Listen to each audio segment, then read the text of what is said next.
Saya punya kitab namanya Hasyiatut Turmusi, dikarang ulama top Indonesia, namanya Syekh Mahfud At-Turmusi. Itu beliau cerita, Imam Al-Amudi itu ulama top, tapi dia itu unik. Tiap ngajar santrinya itu ngajar matematika, ngajar ilmu eksak.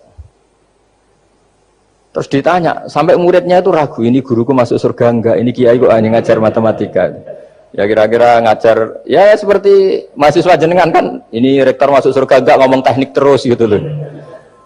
Tapi gurunya kayaknya enggak terima, diuzoni santrinya itu enggak terima, karena beliau seorang wali. Murid-muridnya itu bermimpi. Ini penting saya ceritakan, mungkin agak aneh di dunia kampus ya, di bab ini. Kalau dalam teori kita, Pak On itu, mimpi sama nyata, melihat itu otoritatif mimpi. Ini yang agak aneh di ilmu pesantren. Jadi melihat jenengan langsung dengan mimpi itu otoritatif mimpi. Karena mimpi, ru'yal mukmin dijamin oleh Rasulullah sama dengan 46 juz'un minan nubuwah. Jadi persennya itu besar sekali, 46% dari juz'un minan nubuwah, otoritatifnya. Nah tentu tidur yang benar. Logikanya gini, kata-kata kitab-kitab menjelaskan. Orang kalau melihat langsung itu pasti terpengaruhi oleh cinta atau tidak cinta, senang atau tidak senang, sedang butuh apa enggak. Jadi kalau saya sedang butuh dengan Pak Rektor itu melihatnya dengan penuh harapan. Jadi kalau saya sakit mau mati itu senang lihat dokter karena ini harapan, Rektor nggak ngefek gitu kan gitu. Tapi kalau saya politikus ngelihat ketua partai itu lebih respect ketimbang melihat dokter. Jadi gara-gara banyak kepentingan ini melihat itu nggak pernah jujur itu. Nggak pernah jujur. Jadi kebodohan manusia justru karena melihat itu kalau dalam teori kitab. Makanya kalau dalam teori pesantren itu kebalik, anna sunyamun wa idza matu intabahu. Manusia itu hakikatnya tidur, baru setelah mati bangun. Misalnya kita di dunia nganggap uang itu penting, harta itu penting, jabatan penting. Setelah kita mati ternyata yang paling penting itu hanya sujud. Karena kamu itu kenangan ketemu Allah terbaik itu sujud. Yang kita anggap penting di dunia semuanya tidak penting. Yang kita anggap sepele kayak sholat ternyata itu super penting. Tapi sadar itu nunggu nanti di akhirat. Ya, saya ini termasuk syukur yang sadar sebelum sampai akhirat. Jadi termasuk orang yang beruntung ya gitu. Nah, kenapa mimpi itu begitu penting? Karena tadi ketika orang tidur itu off semua, sistem sarafnya, sistem apanya. Yang ada hanya pengendalian Tuhan. Karena dia tidak bisa mengendalikan dirinya sendiri. Apalagi kalau tidurnya benar ya tentu pakai wudhu, terus pakai doa-doa, terus menghadap kayak mayit itulah, standar mayit itu menghadap ke kiblat kayak posisi mayit itu. Sehingga dia ada intervensi pada dirinya sendiri, ya tidak punya keinginan dari dirinya sendiri. Kamu kan nggak bisa ingin wah tidur ingin ketemu wanita cantik kan tidak bisa tentukan gitu. Akhirnya ya benar-benar hanya milik Allah. Apalagi kalau kita bacanya benar, terus pikirannya benar. Makanya uniknya dalam Islam adalah doa mau tidur dengan wiridan setelah sholat itu ajarannya Nabi banyak mau tidur. Wiridan subhanallah 33, alhamdulillah 33, akbar 33 dan disempurnakan seterusnya itu ijazah Nabi kepada Sayyidah Fatimah itu untuk mau apa? Tidur. Bismika wada'tu jambi wa bismika arfa'u sampai doanya panjang. Allahumma aljatu zuhri ilaika, panjang sekali doa mau tidur. Saya yakin jenengan ndak hafal dan ndak. Paling ya bismika wada'tu jambi apa? Bismika Allahumma ahyawamu. Itu sebagian ustaz bilang itu doa ngaji katanya. Oh, itu. Ada seorang ustaz saking mangkelnya, ibu sudah baca doa ngaji? Belum, tak juara. Bismika Allahumma ahya, bismika wa amr. Wah itu kan doa mau tidur Pak Ustaz. Iya biasanya kalau ngaji tidur. jadi doa itu kalau itu doa mau. Akhirnya mimpi itu penting karena di situ manusia nggak punya nafsu, nggak punya keinginan, sehingga yang ada itu kata Nabi itu ada sittatun wa arba'una juz'an minan nubuwah. Sehingga dulu itu mimpi itu jadi sarana betul. Kita tahu kan cerita orang-orang dulu, Fir'aun itu kurang jahatnya, kurang kelirunya. Dia mimpi ada api dari Bani Israel yang membakar kerajaannya. Dan semua pentakwilnya sepakat, itu maksudnya Anda akan dihabisin kerajaan Anda oleh bayi dari Bani Israel. Begitu juga raja zaman Nabi Yusuf, itu mimpi kalau ngalami ada 7 sapi yang gendut, dimakan oleh 7 sapi yang kurus. Jadi mimpi itu sarana, bahkan dari orang kafir. Karena Ya tadi yang preman ya nggak ada premannya, yang soleh ya nggak ada solehnya, semua dikendalikan oleh Allah Ta'ala pas tidur. Sehingga tidur ini menurut agama lebih otoritatif, asal dengan tidur yang benar. Jangan tidur sambil ngerokok terus terbangun karena ininya kena itu. Nah, cerita-cerita unik begini kalau tidak orang pesantren itu tidak tahu. Karena ini memang khas-khas pembalikan satu fakta yang diyakini orang banyak. Sehingga ulama dulu itu cerita, ini saya teruskan. Imam Amudi itu akhirnya murid-muridnya mimpi. Mimpi di situ tanya, Pak Ustadz, Anda masuk surga enggak ketika hidupnya hanya nerangkan matematika? Oh iya, saya bahkan enggak sekedar di surga. Malaikat dikumpulin Allah untuk mendengarkan presentasi saya ngajar matematika. Jadi kata dia cerita, Allah bilang gini ke malaikat, hei para malaikatku, kenapa kamu iman sama saya?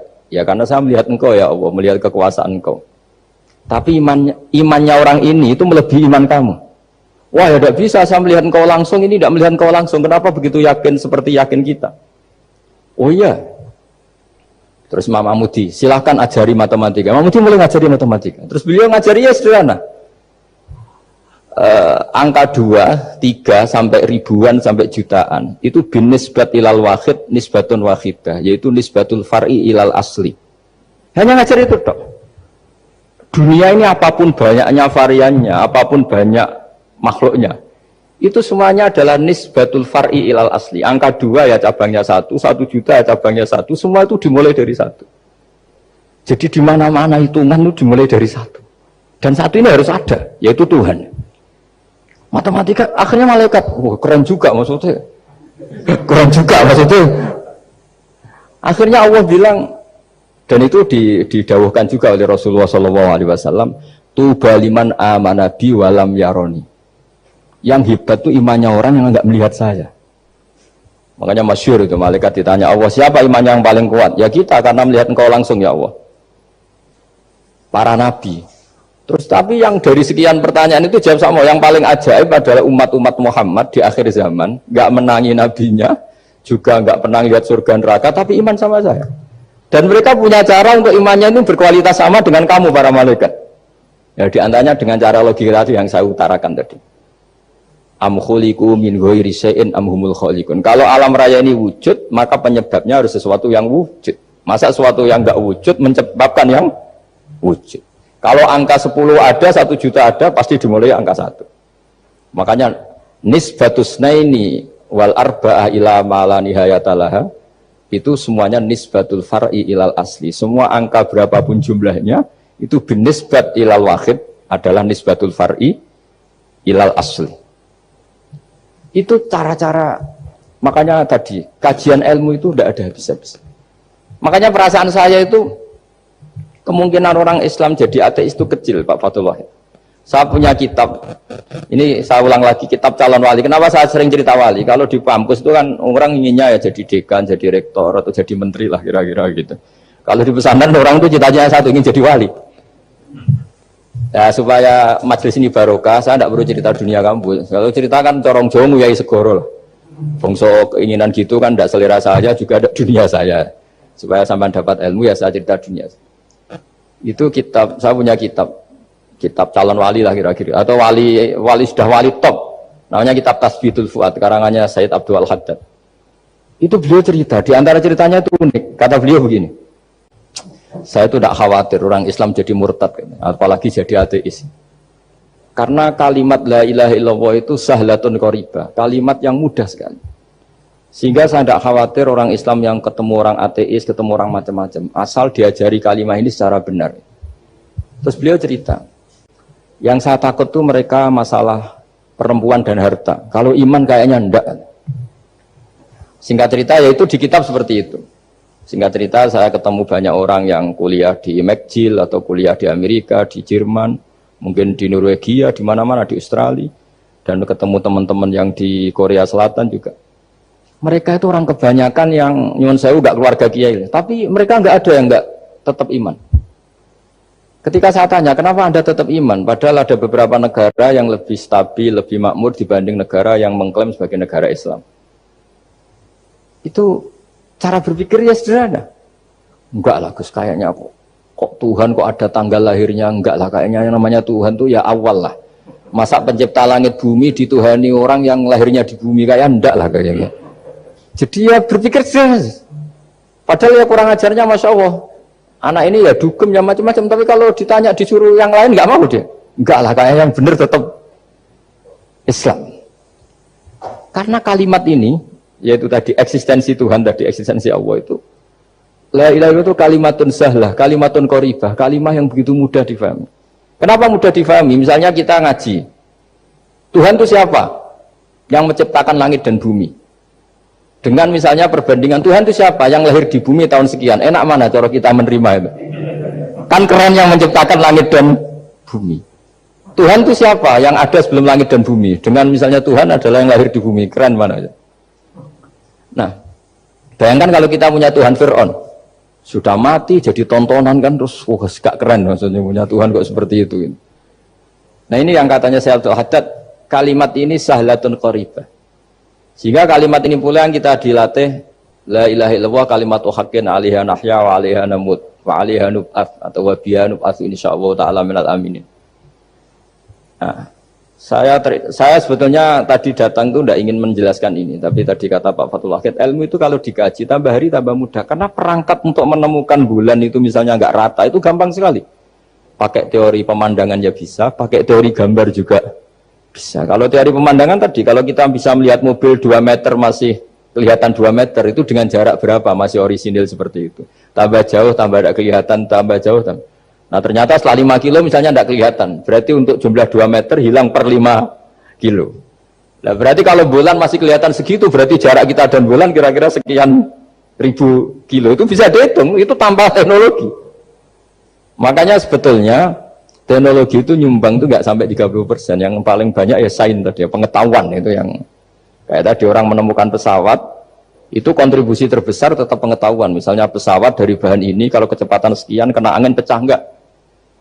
Tetap pengetahuan yang menopang itu. Teknologi kan paling mengantar supaya pesawat kecepatan sekian didorong mesin sekian dengan apa begitu. Nah, pesantren seperti kita ya, saya ini dididik Mbah Mun, dididik bapak saya, buyut-buyut saya, kiai. Itu sekali alim, yang alim betulan, itu ya alim betul. Ya karena memang yang repot nih yang agak-agak dukun itu ya ribet itu. Penting rambutnya gondrong, terus terkenal gak pernah mandi, terus nanti ada orang tertentu tertarik minta doa. Ini yang ribet ini, susah ini sertifikasinya susah ini karena. Tapi kalau kita ini di pesantren yang cara sertifikasinya jelas. Jadi berani jadi Gus harus bisa baca Mu'in gitu, berani jadi Kiai harus bisa baca Wahab. Aturan mainnya jelas kalau di ini. Yang repot tuh yang sebagian itu aturan mainnya tidak jelas, terus promosinya itu pernah datangi menteri loh, pernah datangi, wah ya ribet kalau koran keren tuh didatangi apa? Menteri atau pejabat. Saya teruskan ya, karena ilmu itu harus menyelamatkan kita sampai di depan Allah Subhanahu wa Ta'ala. Nah, ketika kita menyifati Allah itu az-zahir, zat yang begitu jelas. Itu kalau kita kan kok begitu jelas padahal nggak bisa dilihat, terus kita sendiri tidak pernah melihat. Tapi eksistensi Tuhan sebagai Tuhan, yaitu al-wajibil wujud, itu jelas sekali karena nggak mungkin suatu yang wujud diciptakan oleh yang tidak wujud. Kenapa harus awal? Masa pencipta datangnya terlambat? Terus juga harus baqo itu abadi atau al-akhir kalau dalam bahasa Quran. Masa zat yang superior kemudian kalah sama yang diciptakan? Berarti nanti ada kekuatan besar yang mengalahkan Tuhan. Ya kan aneh, kekuatan ini dalam kendalinya kemudian Allah kalah kan tidak mungkin. Makanya disebut al-akhir. Allah pasti tidak ada yang mengalahkan. Terus diantaranya lagi disebut qiyamuhu binafsihi. Kalau dalam bahasa Quran disebut al-qayyum, zat yang berdiri sendiri. Gak boleh Tuhan butuh yang lain. Kalau butuh yang lain berarti bergantung pada yang lain. Dan nggak usah jadi Tuhan lah kalau masih butuh yang lain. Sehingga karena kekuatan ini, saya ulang lagi, karena kekuatan ini, ketika anak-anak mahasiswa kuliah di Jerman atau di Swiss, di negara-negara yang lebih bahagia ketimbang negara yang mayoritas Muslim, itu mungkin mereka tertarik sama sistem negara itu karena ada jaminan sosial ini. Tapi nggak pernah tertarik sama Tuhannya negara itu. Karena dihitung-hitung tadi Tuhannya mesti keren kita gitu. Jadi, nah ini cerita ke saya Abdul Haddad. Kata saya Abdul Haddad, kamu udah usah khawatir lah umat Islam murtad atau jadi ateis gitu. Karena penjelasan tauhid Islam itu begitu jelas. Jadi by design manusia itu pasti nerima tauhid kira-kira gitu. Jadi ini pentingnya adz-dzahir. Jadi Allah itu begitu apa? Jelas. Tapi Allah juga mensifati dirinya al-batin. Nah, al-batin itu gak mudah dikenali. Kenapa? Karena tubuh kita desainnya ini profan. Tubuh kita tidak sempurna, rentan. Nah, tentu sesuatu yang tidak sempurna ini tidak bisa melihat zat yang super apa? Sempurna. Kita bisa rusak sementara Allah tidak. Nah, karena alasannya tubuh kita ini didesain untuk rusak, maka di surga itu keyakinan para ulama orang bisa melihat Allah karena desain tubuhnya sudah dirubah dari desain profan menjadi keabadian. Sehingga di sini terus ada kelayakan melihat. Itu pun tetap min ghairi kaifin walan hisorin, tetap ya bisa melihat, tapi corong Jawa itu keceluk melihat tapi tidak sampai faham. Karena bagaimanapun Allah itu la tudrikul absar wa huwa yudrikul absar. Bagaimanapun Allah itu laisa kamitslihi syai'un, tidak ada padanannya. Jadi makanya Allah punya sisi adz-dzahir bisa dikenali sekali. Kenapa? Ya tadi nisbatus naini wal arba'ah ila ma la nihayata laha itu nisbatul far'i ilal asli.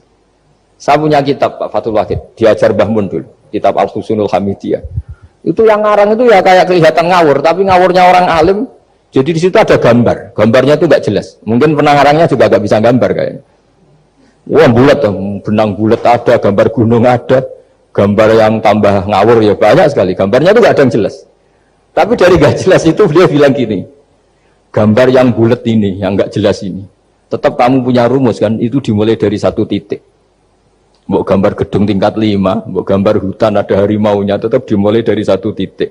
Ya alam raya ya seperti itu, mau ada Mars, cek mau ada Jupiter, kayak tetap dimulai dari situ titik. Nah ini namanya nuqtatul wujud, titik kewujudan, yaitu Allah Subhanahu wa Ta'ala. Sehingga ketika kita ngaji, ketika di pesantren dulu, penjelasannya adalah Al-Quran maknanya dipadatkan di Fatihah, Fatihah dipadatkan di Bismillah, katanya Bismillah dipadatkan di titiknya ba.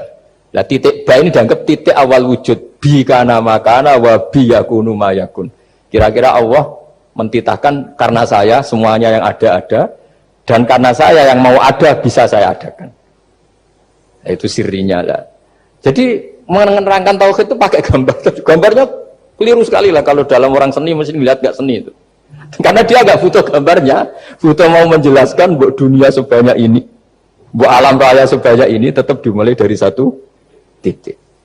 Nah, sehingga di sini ada tauhid qul huwallahu ahad, Allahus samad, tak terusnya. Nah, saya mohon lewat penjelasan ini ya, baik orang yang ahli teknik maupun ahli medis, ahli apa saja, tolong latihlah memberi penjelasan yang mudah. Sehingga agama ini mudah dicerna. Sehingga kalau ini dijelaskan cara mudah beragama itu jadi gampang.